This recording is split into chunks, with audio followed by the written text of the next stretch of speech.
చంద్రబాబు నాయుడు గారు, అదేవిధంగా నారా లోకేష్ నాయుడు గారు వీరిద్దరూ ఏం నిర్ణయాలు తీసుకున్నా పవన్ కళ్యాణ్ గారు వాటిని సమర్థిస్తున్నాడు.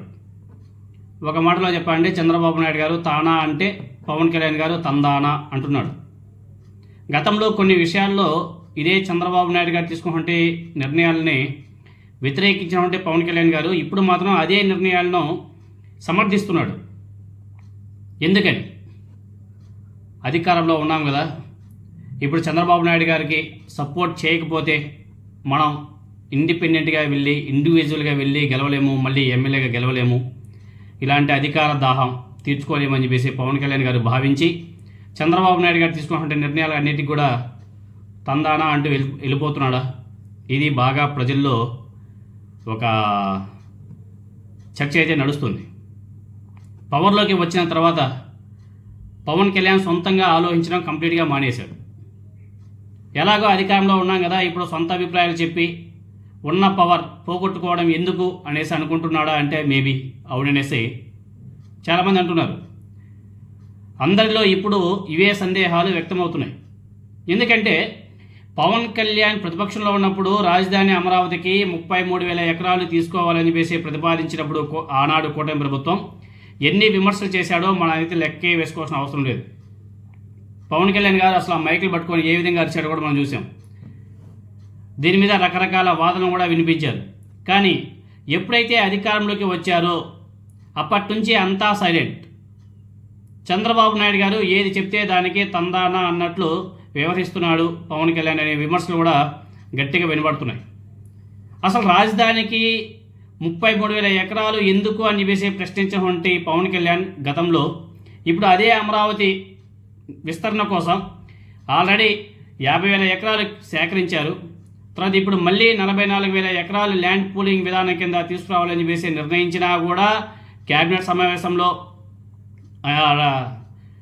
అప్రూవల్ అయిపోయిన తర్వాత కూడా పవన్ కళ్యాణ్ ఎందుకని మౌనం వహిస్తున్నాడో చాలామందికి అనుమానాలు కూడా వ్యక్తం చేస్తున్నారు.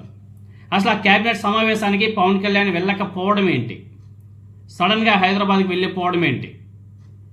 మళ్ళీ చెప్పొచ్చేమో పవన్ కళ్యాణ్ గారి తల్లి గారికి హెల్త్ ఇష్యూస్ వల్ల వెళ్ళిపోయాడు అనేసి. కానీ నాగబాబు గారు మా మదర్ గారికి బాగుంది, హెల్త్ ఇష్యూస్ ఏం లేవని చెప్పేసి స్టేట్మెంట్ ఇచ్చాడు కదా, ట్వీట్ చేశాడు కదా. మరి పవన్ కళ్యాణ్ గారు సడన్గా ఆ క్యాబినెట్ సమావేశం నుంచి వెళ్ళిపోవడానికి గల కారణాలు ఏంటి?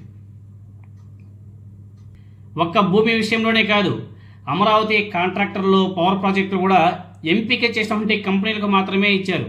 అది కూడా వేల కోట్ల రూపాయల పనులను కూటమి ప్రభుత్వం అడ్డగోలుగా కట్టబెడుతున్నా పవన్ కళ్యాణ్ గారు నోరు తెచ్చి ఒక్క మాట అంటే ఒక్క మాట కూడా మాట్లాడడం లేదు.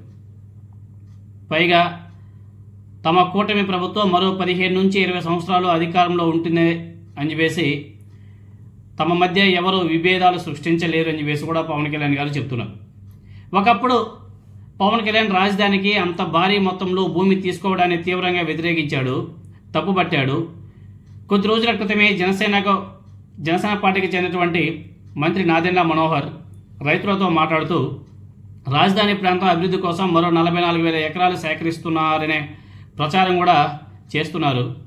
దీంతోనే అక్కడ రైతులందరూ కూడా చాలా ఆందోళన చెందుతున్నారు అని చెప్పేసి తమ దృష్టికి వచ్చిందని చెప్పేసి నాదెండ్ల మనోహర్ గారు చెప్పారు. అలాంటి అనుమానాలు అపోహాలు ఉంటే మర్చిపోండి అని చెప్పేసి కూడా చెప్పాడు. కూటమి ప్రభుత్వం కొత్తగా భూ సమీకరణ మీద ఎలాంటి నిర్ణయం తీసుకోలేదని చెప్పేసి ప్రకటించారు. తమ దృష్టి అంతా కూడా ప్రస్తుతం సేకరించిన 33,000 ఎకరాల అభివృద్ధిపైనే ఉంది అని చెప్పేసి చెప్పారు.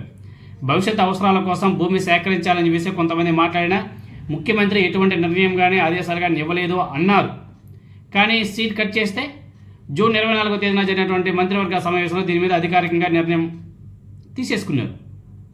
మరి అటు పవన్ కళ్యాణ్ కానీ ఇటు నాదెండ్ల మనోహర్ కానీ రైతుల ఆందోళన పట్టించుకుంటారా, లేక అలాగే చంద్రబాబు నాయుడు గారు ఏది చెప్తే దానికి ఓకే చెబుతూ ముందుకు వెళ్తారా అన్నది కూడా చూడాలి. అసలు గతంలో ఎప్పుడు కూడా చంద్రబాబు నాయుడు గారు అమరావతి విస్తరణ అంశం ప్రస్తావించలేదు. దేశ విదేశాలకు చెందినటువంటి నిపుణులతో కలిసి అమరావతి మాస్టర్ ప్లాన్ సిద్ధం చేసినట్లు ప్రకటించారు కూడా. ఇక్కడ మరో కీలక అంశం ఏమిటంటే అమరావతి నుంచి సింగపూర్ కంపెనీలో స్టార్టప్ ఏరియా ప్రాజెక్ట్ కోసం ఆ ప్రాజెక్ట్ నుంచి వైదొలవడంతో దీనికోసం కేటాయించినట్టు 1,691 ఎకరాలు కూడా ప్రభుత్వానికి అదనంగా అందుబాటులోకి వచ్చింది. కానీ చంద్రబాబు నాయుడు గారి అంటే కూటమి ప్రభుత్వం మాత్రం ఎప్పుడూ విస్తరణ చెప్పని విషయంలో చంద్రబాబు నాయుడు గారి ప్రభుత్వం మాత్రం ఎప్పుడూ చెప్పని విస్తరణ ప్రాజెక్ట్ పేరుతో రైతుల దగ్గర నుంచి మరో 44,000 ఎకరాల భూమి తీసుకోవడానికి సిద్ధమవుతుంది. ఇప్పుడు అమరావతి ప్రాజెక్టు పూర్తి చేయడం కోసమే ప్రపంచ బ్యాంక్ దగ్గర నుంచి ఇతర ఆర్థిక సంస్థల నుంచి వేల కోట్ల రూపాయలు అప్పు తీస్తున్నారు కదా. మరి ఇప్పుడు కొత్తగా సేకరించే భూమి అభివృద్ధి కోసం ఎంత అవుతుంది ఖర్చు, అది ఎప్పటికీ అభివృద్ధి చెందుతుందో కూడా చూడాలి. అంతేకాదు ప్రభుత్వంలో ఉన్నటువంటి పెద్దలకు చెందినటువంటి స్నేహితులు, బినామీలు ఇప్పటికే ఎయిర్పోర్ట్తో పాటు ఇతర కీలక ప్రాజెక్టులకు భూమి కేటాయించే అవకాశం ఉన్న చోట పెద్ద ఎత్తున కూడా ల్యాండ్ బ్యాంక్ సమకూర్చుకున్నట్లు చాలామంది చెప్తున్నారు. ఇందులో కీలక స్థానాల్లో ఉన్నటువంటి నేతలకు చెందినటువంటి మనుషులు కూడా ఉటంటూ ప్రచారంలో కూడా ఉంది. వీళ్ళ టైం బాగలేక నెక్స్ట్ 2024 ఎలక్షన్ అప్పుడు గవర్నమెంట్ చేంజ్ అయితే ఎవరైతే ఇలాంటి కుంభకోణాలకి చేశారో వాళ్ళ మీద అంతా కూడా ఇన్వెస్టిగేషన్ నడవా, విచారణ చేయరా, వీళ్ళందరినీ తీసుకెళ్ళి మళ్ళీ బొక్కలు పెట్టరా?